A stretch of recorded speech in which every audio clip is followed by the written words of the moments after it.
Morning, sir. Ano? Ay, kibalita naman. So, floating lagapit duwa dito, bobo. Oo, kung laksit era loading din kaya takloban na. Standby lagi hapon. Ini siran inuka binidi dano. Mga Jing Oo. din kay gi-extend man ningan to pa. gigsin pen na port nga to. May culvert dito banda. May balita sir about itong ferry nga. Kumbaga may ferry man na kumuha niyan.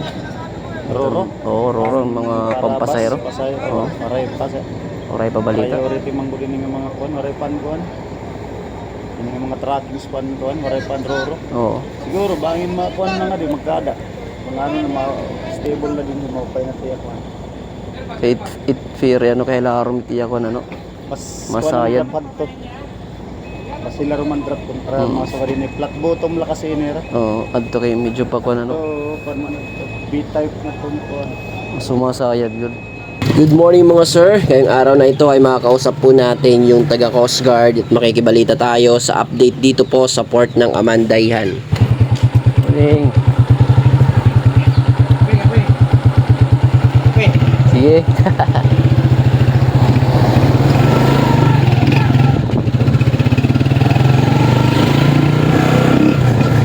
Sa bahaging ito pala yung tinatawag nilang holding area. Yung mayroon na pong mga schedule na tatawid at nagaantay na lang po na makarating o makadaong yung kanilang rorong pagsasakyan. Ayan, holding area. Dito na po ito sa bahagi ng Amandayhan. Ayan, meron pong foot dyan. Hanggang dyan lang po yung pila.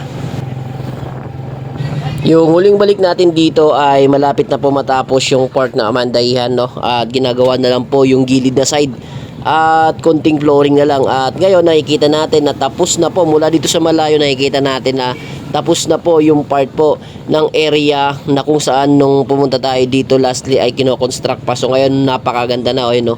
So tisilipin natin yan, mamaya titignan natin doon sa loob. So dito po tayo nagpa-parking lagi sa gilid. Kaya hindi ako nagpa-park doon kasi pag doon tayo mag-park baka makasagabal o masagi pa yung sasakyan natin. Kaya dito tayo sa gilid. Safety first mga idol, ganun talaga. Alright. Yung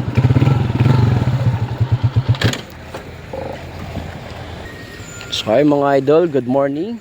At nabutan natin ngayon itong Edison, yung libreng sakay. So kapansin-pansin natin dito yung mga buhangin na ito. Ito po yung mga buhangin na hinuhukay po doon sa may laot na part. Titingnan natin mamaya yung mga panghukay.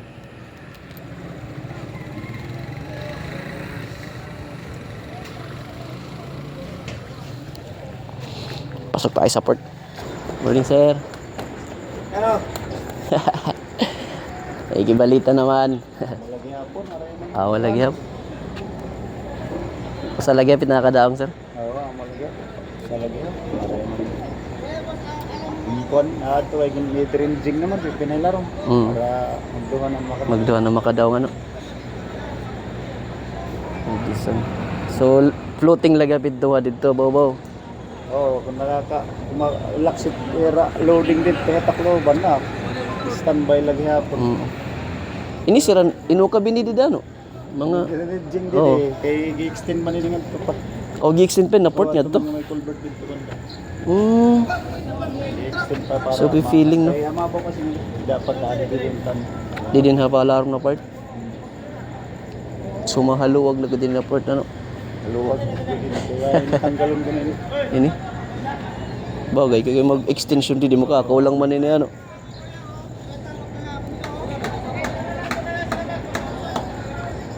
Uri pa din ang mga taga PPC ano. Wala pa alas 8 sila. May balita sir about itong ferry nga. Kumbaga may ferry man na kumuha niyan. Roro? Oo, roro. Mga pampasayro. Oo, maray pa sa.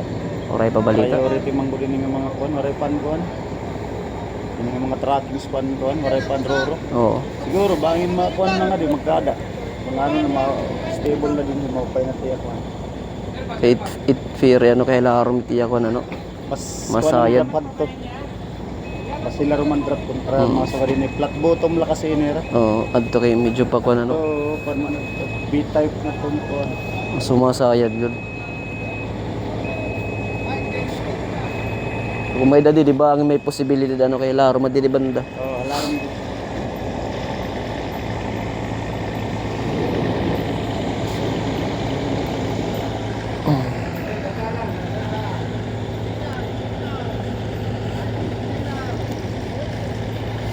Libreng sakay.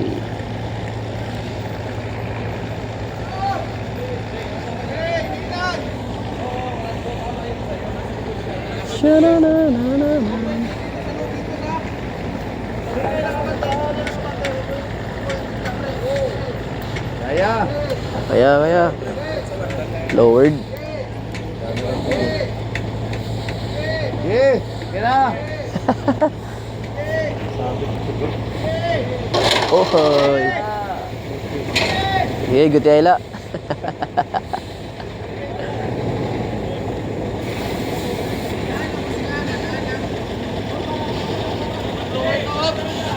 Oray na ni ba nga, dag ko nga kwan sir ano? Ha? Ang dag ko na barko, aw na roro, oray na bumayahe. O ano, sa pataan eh. Ang Poseidon 49, 38 capacity. 38 capacity. Ang 52, ang gintanggal, sinsam. Ang nakargan 50. Ang Poseidon 25, 2 Ano ha? Kakaihalalogo, may standby mo. Oo, nadamo lalugod din diya. Halawadan ko an. Uy, sayad. Sus, no. Oray.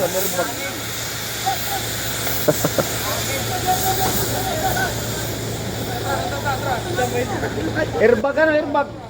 Airbag to yung namin, airbag. Wala pa naman yan. Delikado pa naman pag walang airbag. Para sa pre nito sir.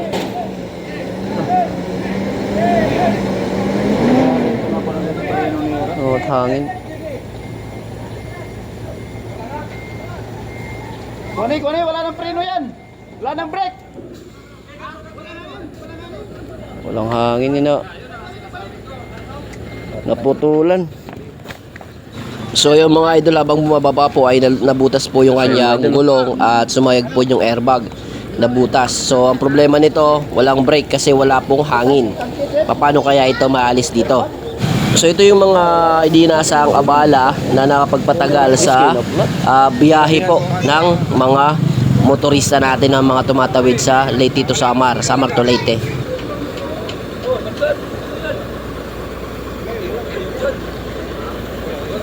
Sumabog po yung airbag mga idol, no? Tapos yung gulong na flat. So ngayon wala yung preno.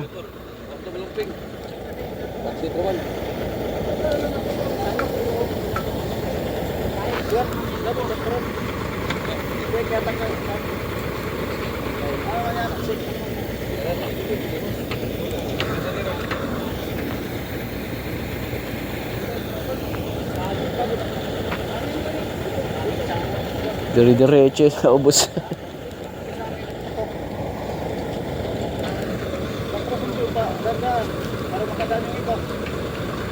Hangin, wala na wala na tubig. Wala, di na makaklas. Sir, dapat niya sa hapon kay level ang kuwan. Low tide. Kabalik dito, pag-usod tutuhan. Ako nilalog balik dito sa Tacloban. Ngana jo. Ngana gyud. Gahe kayo, gay na pasabot sa gabi, gay na nako nga maglisod High siya. tide, high tide karon. Wala kaya naman ko no. Niya na sunta sa hapon ta, alas 3. Low tide na hapon. Yan sa mga idol natin na lowered po yung ilalim ng kanilang mga truck, ay ingat-ingat po tayo sa pagbaba po sa Roro. Kagaya nito ay sumayad po sa ilalim. Ayan, so update muna tayo dito sa port na natapos na. Ipapakita ko muna sa inyo. Okay, babalikan natin yan mamaya. Dito tayo ulit sa port ng Amandahihan para po sa ating mga updates. So ngayon kasi di tayo nakakapag-update ng mga nakaraang araw. Ayan. So nagkaroon po ng konting problema dito po sa pagbaba ng isang tracking na ito. Pumutok po yung airbag, na nabutas po yung tangke po ng hangin. So ang mangyayari dyan, wala pong preno, no? Medyo mataas pa naman, bubulusok po yan. So try nilang palabasin muna, ay patrasin ng dahan-dahan para makalabas po yung ibang pang tracking. Kasi plano nila mamaya na lang hapon yan pababain kasi low tide. Kasi mga pansin natin, high tide po kasi ngayon, mataas po yung rampa. No, so pag nag low tide siya, bababa po siya ng onte. So yun po yung chance para may baba kasi sumasayad po talaga. Hindi kaya pagbababa niya, sumasayad po sa ilalim. So yung mga idol, kung mapapansin nyo doon po sa may likuran natin, meron po doon nakaumbok na parang buhangin, no? Ay ang gagawin po doon ay extension po ng port. Papaabuti na po doon sa bahaging po yun yung port area kasi doon sa bahaging yun medyo malalim, no? Doon po may chance na makadaong dito po yung mga bus, yung ferry, kasi yung ferry ay mayroon pong B-type sa ilalim, no? Hindi kaya nitong mga roro na ito na flat po yung ilalim nila, no? Kaya yun po yung dahilan kung bakit wala pong bus na nakakatawid dito kasi wala pong ferry. Okay? So shoutout nga pala tayo sa idol natin na nagsabi po ng about po ng mga patamaan po natin yung mga kinaukulan. So wala po tayong ganong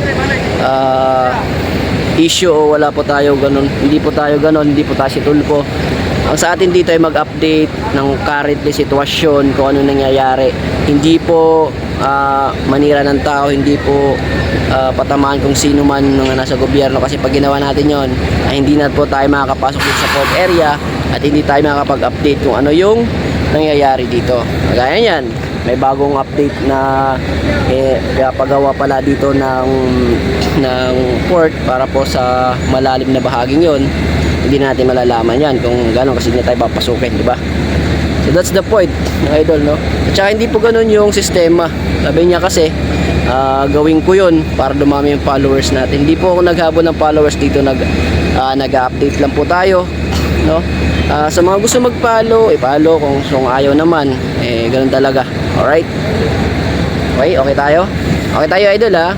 Wala tayong hard feelings. So sa mga idol naman natin na nababagalan po sa proseso, so kunting pag-intindi na lang kasi yung nakadaong dito sa port, kaya nasabi ko ay kati ng ilong ko, no?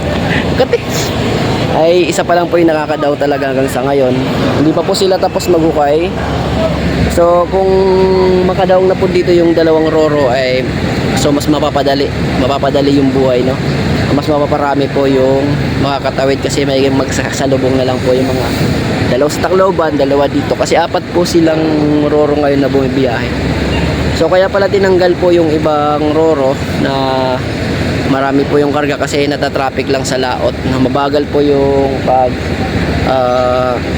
pagdiskarga kasi marami, tapos pati yung pagkarga, no? Okay.